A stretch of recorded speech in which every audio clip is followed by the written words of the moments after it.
Bismillahirrahmanirrahim. Assalamualaikum warahmatullahi wabarakatuh. Anak-anakku yang dirahmati Allah Subhanahu wa taala, pada kesempatan hari ini kita akan membahas mengenai substansi dan strategi dakwah Rasulullah Shallallahu alaihi wasallam di Madinah.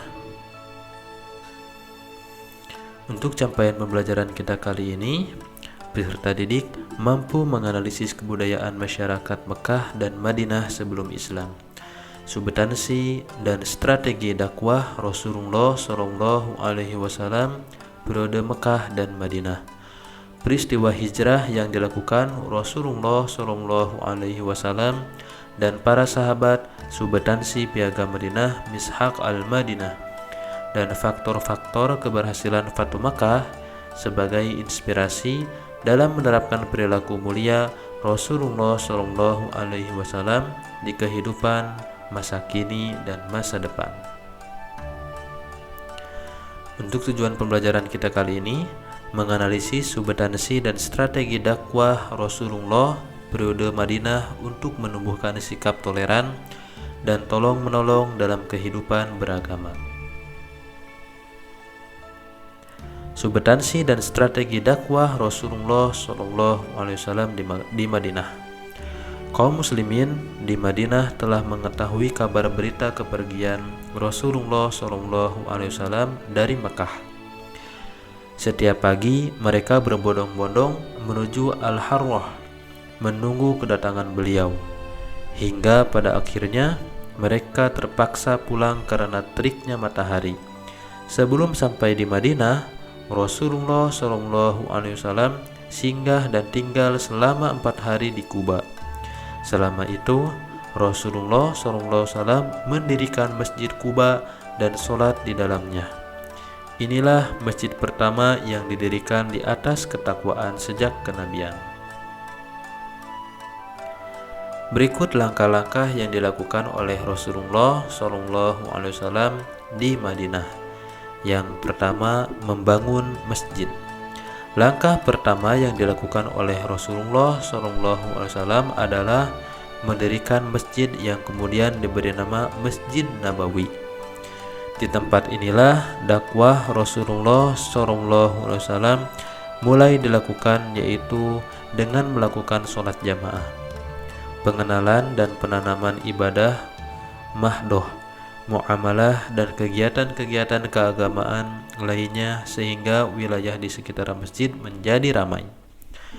Terus poin yang kedua, mempersatukan suku Aus dan Khazraj.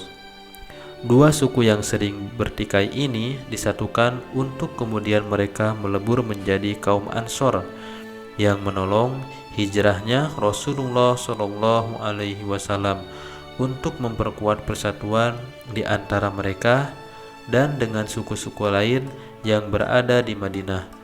Rasulullah SAW membuat sebuah konstitusi yang akan disampaikan dalam pembahasan selanjutnya.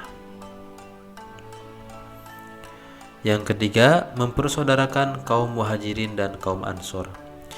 Di samping membangun masjid sebagai pusat perkumpulan dan persatuan, Rasulullah SAW juga melakukan langkah lain yang merupakan sesuatu yang paling indah yang pernah ditorehkan dalam sejarah, yaitu mempersaudarakan kaum Muhajirin dan kaum Ansor.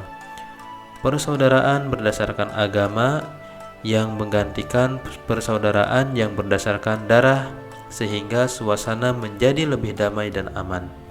Dengan mempersatukan kedua saudara atas dasar agama, maka persatuan di antara mereka semakin kokoh. Yang keempat, penanaman nilai-nilai moral. Dengan berbagai langkah yang dilakukan Rasulullah Shallallahu alaihi wasallam, beliau telah berhasil menancapkan pilar-pilar masyarakat baru. Fenomena ini tidak lain merupakan dampak dari nilai-nilai yang diserap oleh para generasi agung berkat persahabatan mereka dengan Rasulullah SAW. Selalu komitmen terhadap mereka melalui pengajaran, pendidikan, penyucian diri, dan ajakan kepada perilaku mulia. Rasulullah SAW juga mengajarkan kepada mereka tentang adab-adab berkasih sayang, bersaudara, menjunjung keagungan, kemuliaan, ibadah, dan ketaatan. Yang kelima, membentuk tatanan masyarakat.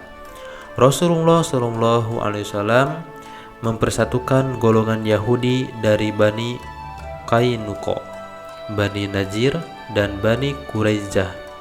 Rasulullah SAW membentuk suatu perjanjian yang melindungi hak-hak asasi manusia di Madinah dan kemudian disebut dengan Piagam Madinah. Terima kasih. Itu saja untuk pembahasan kita kali ini. Mudah-mudahan bermanfaat untuk kita semuanya. Billahi taufiq wa hidayah. Assalamualaikum warahmatullahi wabarakatuh.